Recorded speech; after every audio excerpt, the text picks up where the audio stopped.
Assalamualaikum warahmatullahi wabarakatuh.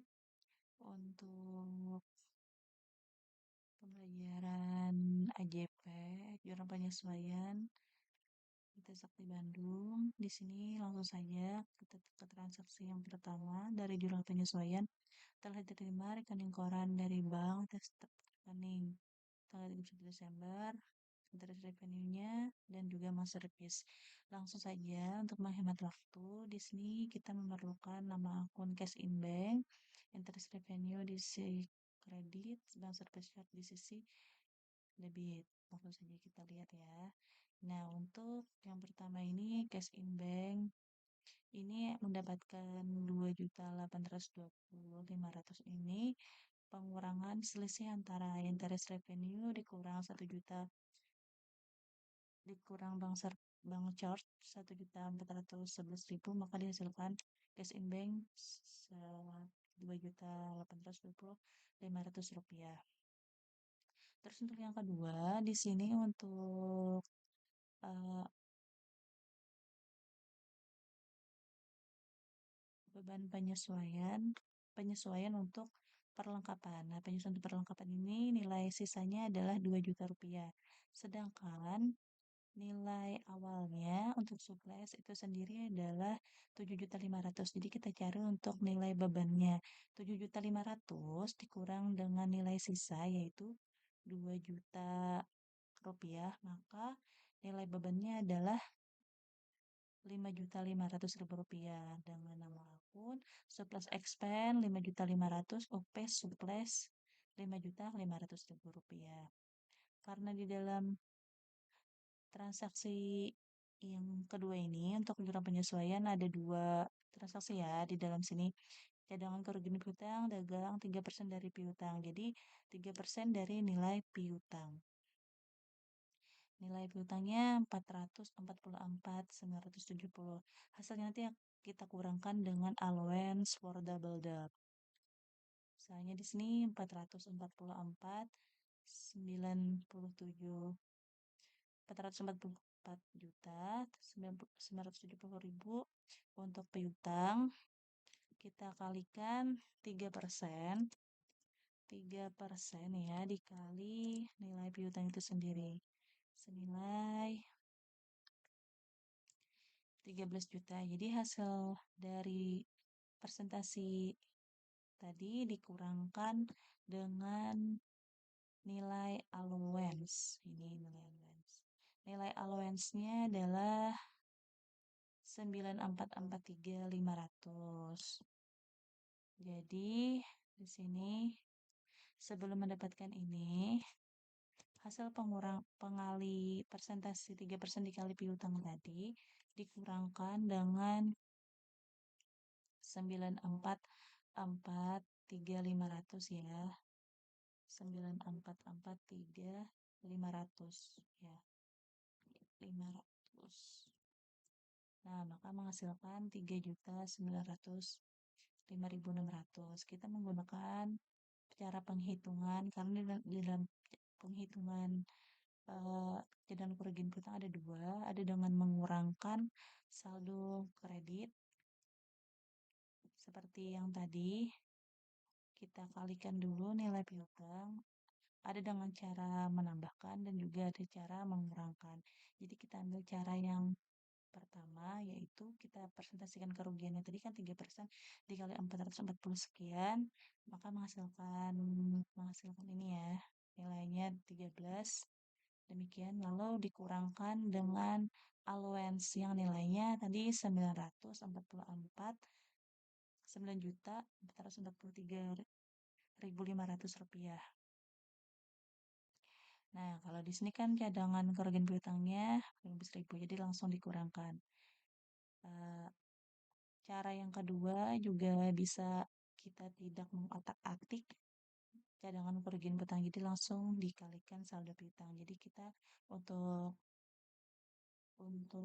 PT Sakti Bandung kita pakai cara yang pertama untuk menghitung kerugian piutang.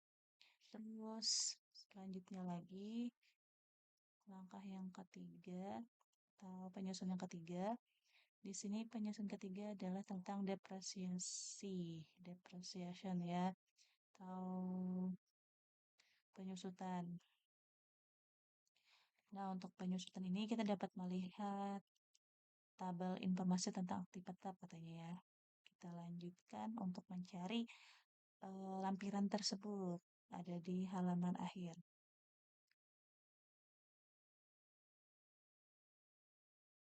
Hmm, Nah, di sini vehicle, untuk vehicle ada nilainya penyusutannya 4.031.250.000 rupiah. Terus untuk bangunan 6.250, penyusutan untuk peralatan 8.750.000 rupiah. Langsung saja kita buatkan ke dalam jurnal penyesuaiannya ya. Depreciation expense vehicle tadi sudah didapatkan 4.031.250.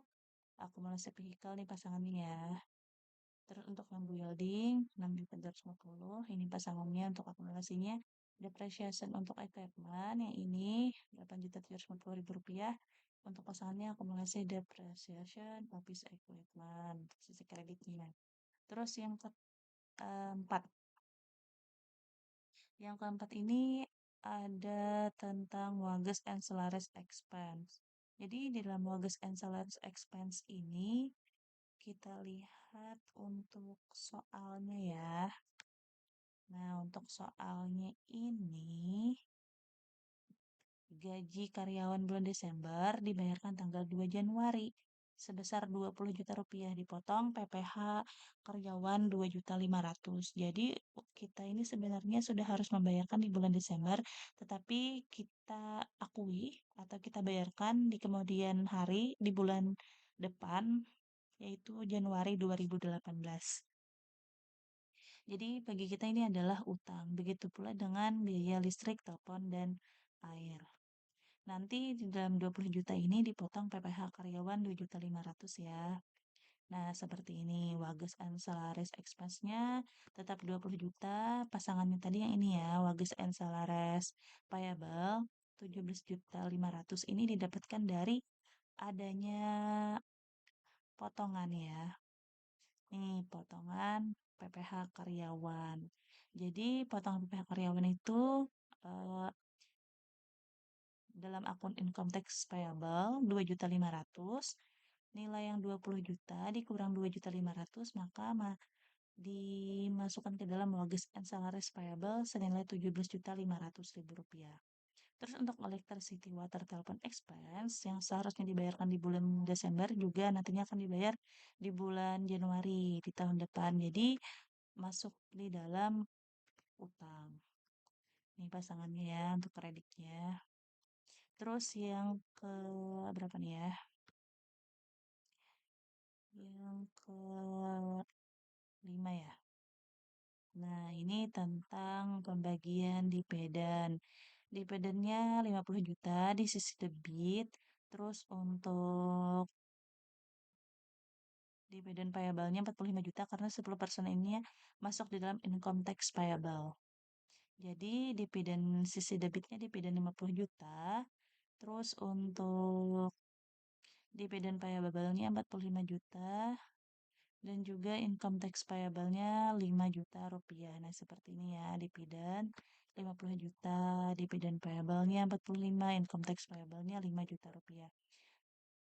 Terus yang terakhir yaitu di sini tentang 1% dari peredaran bruto. Jadi ini adalah income tax expense. Di sisi debit, kreditnya adalah income tax payable. Untuk saldonya atau uangnya dikalikan saja 1% dikali 500.900.000 rupiah karena uangnya sudah ada tertera di dalam penyesuaian. Jadi tidak perlu kita lakukan penghitungan nih di dalam jurnal penjualan maupun di jurnal penerimaan kas karena ada penjualan tunai. Jadi langsungnya income tax expense 1% dari 500.900.000 rupiah ya tadi ya. Iya. Ini 900.000 rupiah ya. kalikan saja 1%, jadi langsung saja 5.009.000 rupiah. Nah, setelah itu jangan lupa untuk dijumlahkan ya. Nah, sampai sini dulu. Semoga bermanfaat. Wassalamualaikum warahmatullahi wabarakatuh.